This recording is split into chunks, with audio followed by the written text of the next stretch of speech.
So in the last 10 years, I think we've had 5 different versions of this colorway, but now we're seeing an actual retro of it. What is up, everybody? Welcome back to the Sneaker Circle. My name is Danny. Welcome to the channel. Today's video, I am going to be reviewing these things right here. So these are the shattered backboards, a very popular sneaker for a really long time, originally released in 2015. Now they're back 2025 and people don't really want them. All right, so in today's video, what I'm going to do is I'm going to go ahead and give you a review about these, let you know what I think about them. And I actually do have an original pair from 2015. So we're going to compare this new aged one to this original one. We're going to see how it stacks. I'm going to let you know my honest thoughts, because I know for a lot of people, these are some grails, and a lot of people use this as a reference towards what they want in an Air Jordan 1. So let me go ahead. I'm going to get these out the box and let's get straight into it. So here we have the 2025 version of the shattered backboards.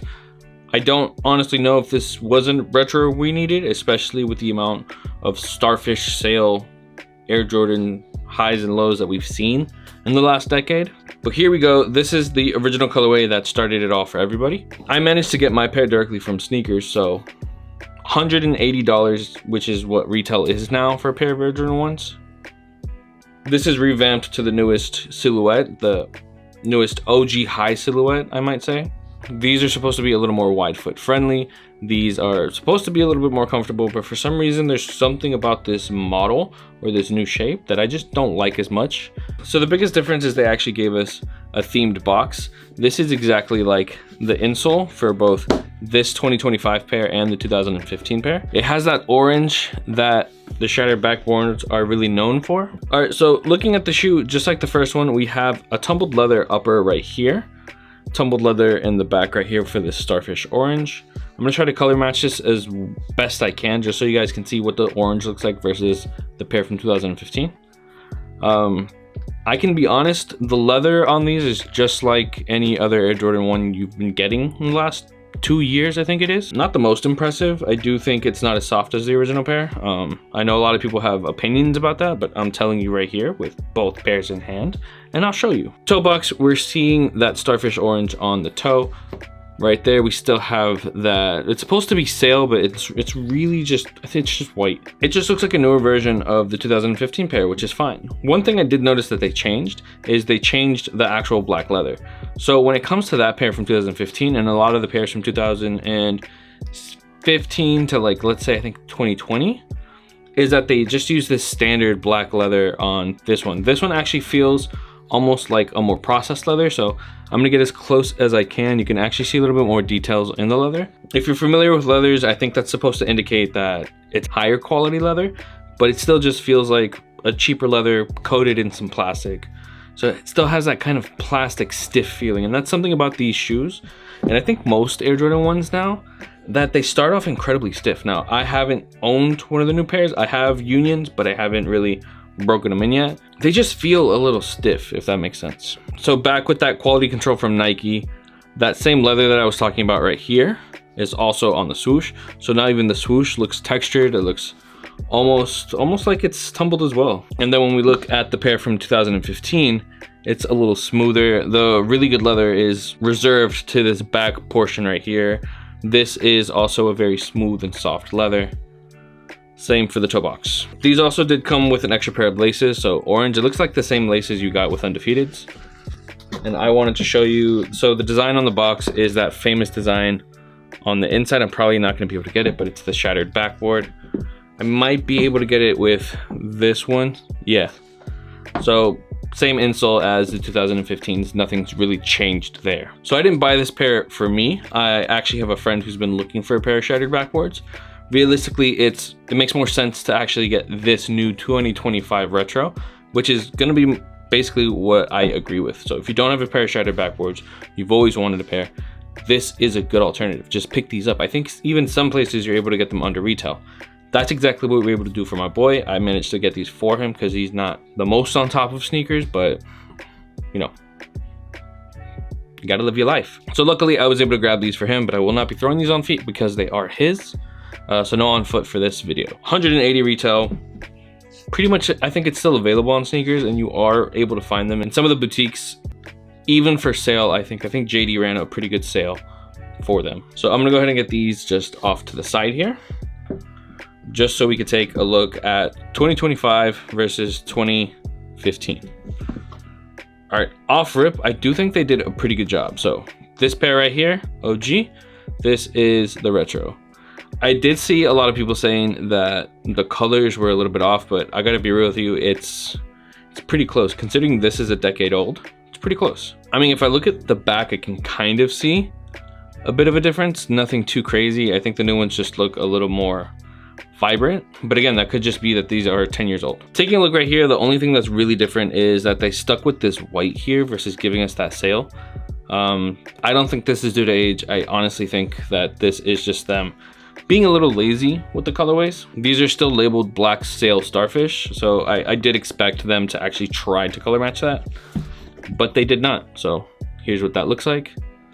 You can see how the new pair is significantly brighter. And just showing you a bit of that leather. Here is what that leather looks like on the new one, the black one I was mentioning. Here is what that original one looks like. This was more common for Air Jordan 1 highs back then. I do think they still use it. This is just a very cheap leather coated in plastic to let it last longer, or kind of hide that it's not the best quality leather. Now I have seen people say that the Jordan brand was able to use the same exact leather manufacturer. I don't know where you get that information from, probably from Nike directly. If anything, this just goes to show that their warehouses have been dropping in quality, probably due to cutting costs, making things a little bit more affordable. Whatever the case may be, we're definitely seeing how that industry has progressed over the last 10 years.